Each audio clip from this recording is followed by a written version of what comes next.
Welcome to the month of love. Welcome to February. This is Trendz Travel, and I am your host, Nadia Dambuza. As usual, we have put together a spectacular show for you. In our first segment, we get to travel across the country to the Northern Cape. Now known as the quiver tree route because of the signature quiver trees found along the way, the Northern Cape wine route makes the province the second biggest wine-producing province in South Africa.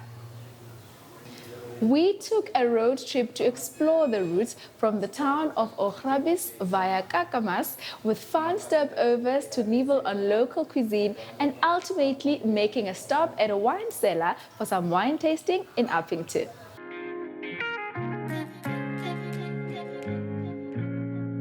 Scorching summer days, chilly nights, and very little rainfalls make the Northern Cape not your typical wine region. But this magnificent province doesn't fall short of all the right qualities to produce the best wines in Southern Africa.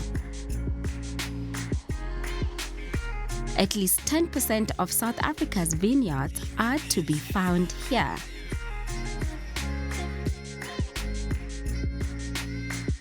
The quiver tree wine route is named after the quiver trees that dot the landscape as you drive down Gamos, Firstdale, Kakamas, Ochrabis, and the Ochrabis National Falls, just to mention but a few towns.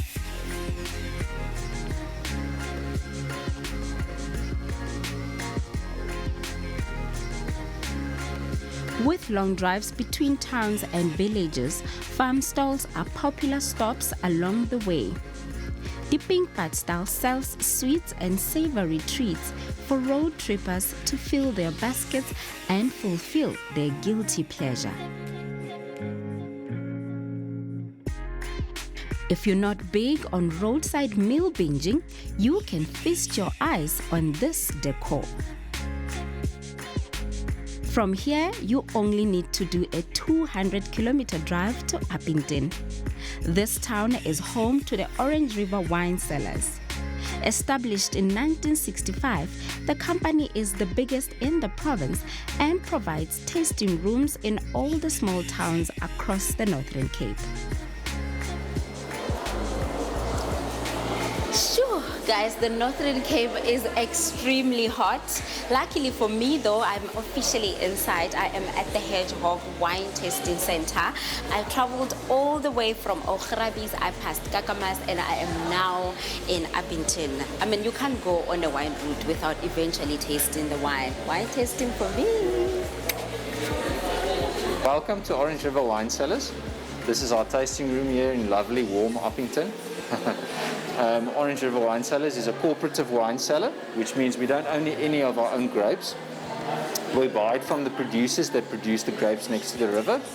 And we have several cellars. We have one in Kakamas, Gamos, Uppington, Grootdrink and Groblershoop as well. And our main bottling division is here in Uppington. And together we produce the most wine in South Africa. We produce about 10% of South Africa's wine here in the Northern Cape. Today we'll be tasting some of our Hedgehog range. Our Hedgehog range of wines is our entry-level wine range. And we're doing 2 white wines, 2 red wines, and then we're ending off with a nice semi-sweet rosé. Okay, so the first one I'm starting off with is our Sauvignon Blanc. Sauvignon Blanc is a dry white wine. It's a wine that's usually associated with the coast because it's a cool climate grape variety that's better suited to cooler climates. So many people ask, how is it possible that we can produce good Sauvignon Blanc in the Northern Cape that's so hot? Well, luckily we have this big orange river that flows through the Northern Cape, through our area. And it carries cool water from the Lesotho Highlands all the way through here, and it creates a nice cool microclimate next to the river. For Sauvignon Blanc, you need Sauvignon Blanc grapes, and the same goes for Colombar, which we'll be tasting later, and Pinotage and Cabernet Sauvignon. They're all coming from that specific grape variety. The rule of thumb usually is that with white wine you pair it with white meats and red with red meats. Yeah. But it depends on how rich the food is. Yeah. For instance, if you've got a rich chicken curry, I wouldn't pair that necessarily with a light white wine like Sauvignon Blanc. I'd go for something more flavorful like a Chardonnay perhaps. Yeah. The next one we're having is our Colombard, once again named after the grapes that it's made from. Colombard is also a dry white variety. This one is off dry, so it's not a completely as dry as the Sauvignon Blanc. When I say dry, it just refers to the amount of sugar that's in the wine. Colombard is the wine grape variety that's planted most next to the river, next to the Orange River, and it's what we are most well known for. You'll notice on the flavor it's completely different from the Sauvignon Blanc. If you smell it, you get a very strong guava flavor on the nose. I wanted to say guava, but I was like, yeah, you see. wow. And that's naturally coming from the grape. It's no flavorants or sugar added to wine at all. That's completely illegal in South Africa. Okay, so now we're moving on to the red wines. This is our Pinotage. Pinotage is of course a uniquely South African grape variety. So it comes from South Africa. It's not like Cabernet Sauvignon or Shiraz that are French grape varieties. Pinotage was bred and invented, as I can say, in South Africa. So there's not many Pinotage grapes planted outside of South Africa. There are a few wineries in Australia and New Zealand that are experimenting with Pinotage. We are finishing off with dessert. This is our sweet rosé. This is also made from Pinotage, which we've had earlier. You've noticed that the color is much lighter. How we do that is with all red wines, the grapes are fermented on the skins. That means the skins of the grapes are fermented in the tank with the rest of the grape juice. And the color from the red wine comes from that red skins of the grapes. Well, today I discovered that the Northern Cape is the biggest wine supplier in the Southern Hemisphere. Isn't that just cool? Also, I picked up few good etiquette, wine etiquette that is. You don't hold your glass like this. You hold your glass like this. 3 fingers, and then you just shake it a little bit. Of course. Cheers, darling. For those who are not wine lovers, the meals are just as perfect. So take a road trip and make it one to remember. The Northern Cape awaits. Are you wondering what to do for Valentine's Day? Well, stay tuned because we have great ideas coming up later in the show. We'll be right back after this short break.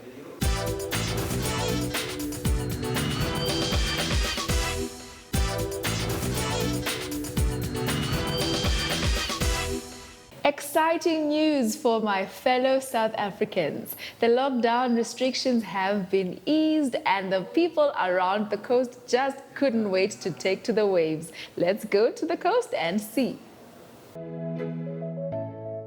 Good news for beachgoers. Now that lockdown level 3 restrictions have been eased further, beachgoers are now allowed to visit their favorite beaches. Blessed with warm weather, these people were too excited to take to the waves, although I don't think any weather condition would have deterred them. It's the first time since the ban was implemented in December, and the conditions are really good today. It's a great day for them to have lifted the ban because people were able to get out and partake in this activity in the water that's good for both your mental and your physical health. It's just really great to be back. Surfboards, swimsuits and umbrellas out. All those that have been tucked away have been dusted and ready for use. Just in the nick of time, especially for the youth. It has had a big hit on our kids because I started seeing them going back to the corners, gambling with the dices and things like that, and those are the kind of things I want to keep them away from because I come from a background like that myself.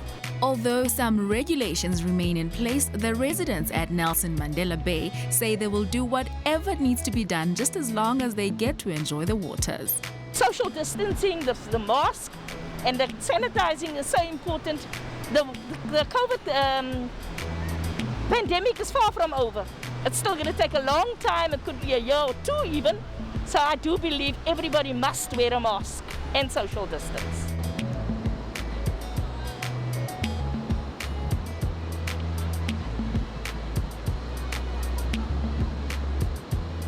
This beach in Nelson Mandela Bay looks much better as the municipality had time to renovate during lockdown. We have the marking downs in our ablution facilities. We do encourage that people stick to the protocols, wearing of masks at the beach. We do encourage them to continue sanitizing. All of that is still also available at our ablution facilities. Last year, the festive season was cut short for many holiday seekers, especially those who wanted fun and adventure in the coast when the government closed most beaches. The Underberg has many hiking routes. The Drakensberg Mountain offer a beautiful backdrop when one is walking. Spumelele Zondi went on a hike in the area. Enjoy. The Drakensberg is green this time of the year, so in Underberg, the mountains serve as a beautiful backdrop for hikes with friends and family. Maludi Drakensberg Park is a heritage site. The group here had quite a number of novices for a moderate walk that is under 20 kilometers long. I'm scared of heights, so I'm not sure where I'm going. I have never been to this place, so it's my first time, so I don't know what's going to happen. If I reach at the top, what's going to happen to me? This is why I'm saying I'm scared. But I'm also happy to see the nature. I'm enjoying what I'm seeing here.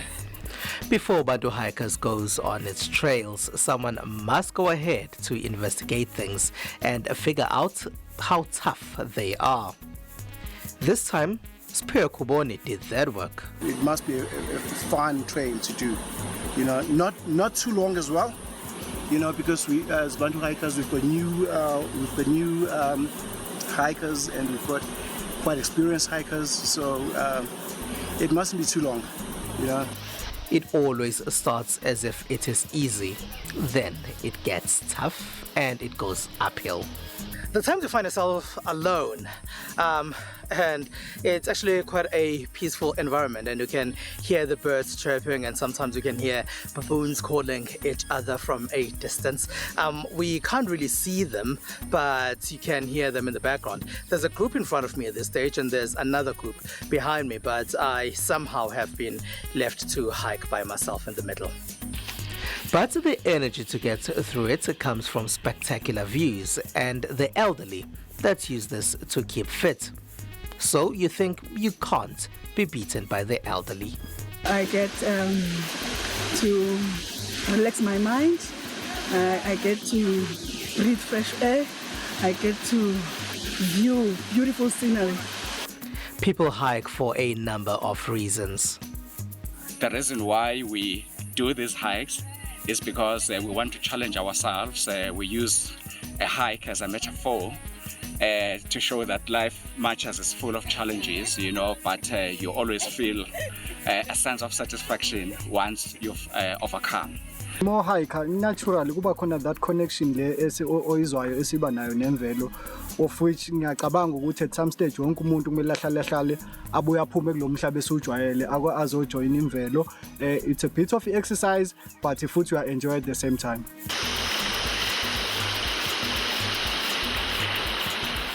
When it's over, the feeling of achieving a great goal takes over. It was worth every sweat, every muscle movement. It was so amazing. I would do it all over again. I need to be fit, mentally and physically. Caves are beautiful, but the hike was really, really tough. I can't compare it to anything. I tell you, this is the most difficult I've experienced. My legs can't carry me. The southern Drakensberg has a number of hiking trails. COVID-19 is still on our shores, so don't forget to wear your mask, always sanitize, and keep your social distance. We'll be right back.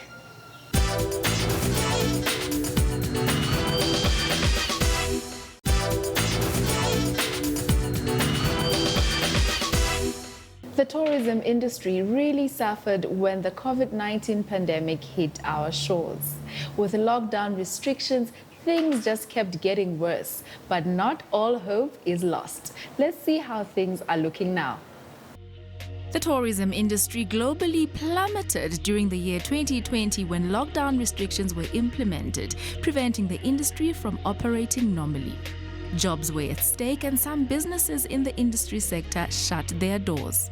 Now, with the adjusted regulations announced earlier this week, things are slowly starting to pick up again. For this restaurant in Victoria Bay, the lifting of the alcohol ban came just in time. The owner was about to shut the doors for good. I'm absolutely stoked for the people. Vic Bay is alive. We felt the energy when we came this morning. I'm glad to see the people are actually listening and obeying the rules with the masks. I just hope that the people will carry on listening so we don't have to have another lockdown.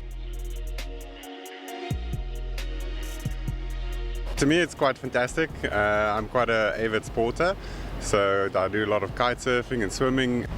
We also involved with paragliding, and now we're legally allowed to land on the beaches again. So hopefully that will bring a lot of tourists. And now going inland. This craft brewery in Zanin has not had it easy, as they mostly depended on festivals and group tastings. But none of that has happened in almost a year.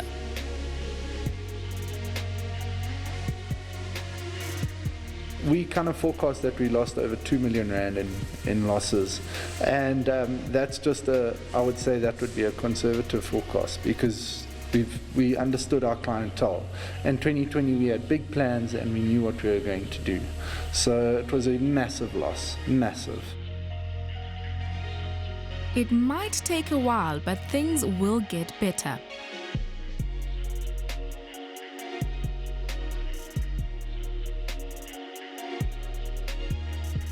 We would like to be optimistic and say that it will get better, but understanding the current economic situation of South Africa, it's hard to see the light at the end of the tunnel. The Mapunguba Park is where 3 countries meet: South Africa, Zimbabwe and Botswana. The park was one of the most visited in the country because of its history and biodiversity. We invite South Africans to come and explore their natural heritage, and we want them to come into the parks and actually see the things that they haven't, to show how accessible this is to them. The Mapunguba region is known for being one of the driest areas in Limpopo. However, recently they have received so much rain and are ready to welcome visitors to this green and lush land of heritage. Now, back to Valentine's Day. If you want to celebrate a little differently this year, you can take a drive out of town to Pilanesberg for a hot air balloon ride. How romantic. Our day starts on the mountain resort of Pilanesberg, well before any stirrings of life and light. The mountain is named after the late Kgosi Tidimani Pilani of the neighboring Bakgatla Bagafela.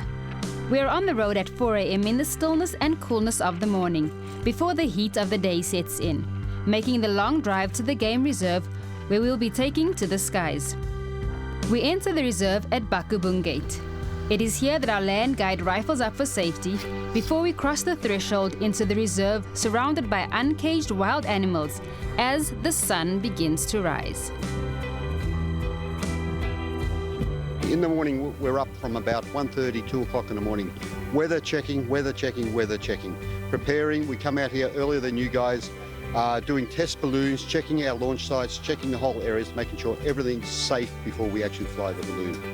So everything before you guys actually arrive, all the checks have been done, so we set the balloon up and then we take off on a safe flight. With the sun up in all its glory and our air ride finally in sight, it's boarding and safety guidelines. 2 hands on the rope pedal. Just practice that for me. Like this, and bend down, and that. Right. If anything comes unlodged when you're landing, worry about it later. It's important to stay hanging on and you're safe, right? If you fix everything else later. Okay. Don't hang on to this, anything like that. I do over brief it, over stress it, because if the wind's build up, I haven't got time to reach over. Okay. If it's calm, you'll see it's calm. Yeah. Okay? Great. Cool. So what's your name? Eloise. Eloise, okay. So none of you guys mind being on camera? You all want to be movie stars? Are you here with your scalumpies and not with your wives? They're going to know.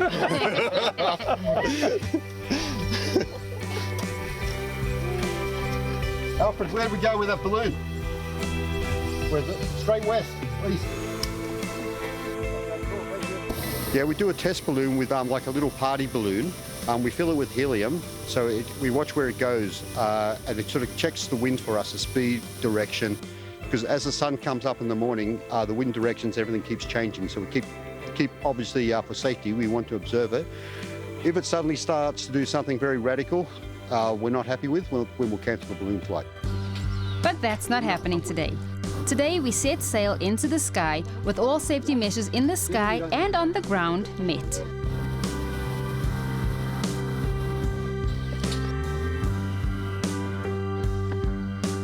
We do have our guides with us. They're all licensed rifle carriers, as well as with the balloon crew as well. We have another rifle guides who are just walking around observing. And the guys here are actually used to the bush and used to the animals. They have a feeling for stuff, so something's not right. They tend to feel it beforehand. And then we just get in the vehicles and make another plan. Okay, folks, so with a hot air balloon, I don't steer. All I'm doing is controlling the equilibrium. Putting the fire in.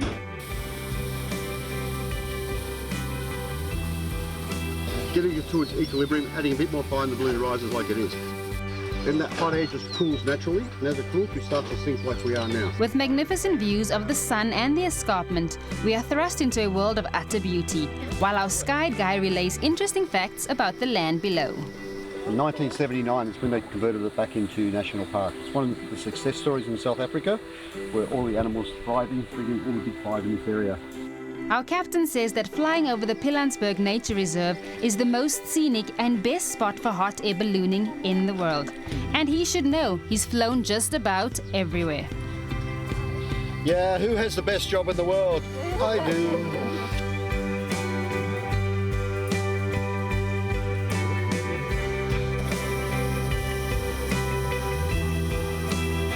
The silence and beauty is mesmerizing. It's good to see we've had a bit of rain. You can see the creeks and the rivers here flowing a little bit. During winter here, it's very dry. It's just this time of year is when we get our wet season. When it rains overnight, I love it. It seems to clear it up for the morning. Oh, yeah. But like this is when we get our rain. So during the winter, it's just dry. Better for flying balloons in winter than now. During this time of the year, we cancel a lot because of the weather conditions, stormies and all the rest, unstable conditions around. So it's always safety first. Where do you get your weather data from? Everywhere.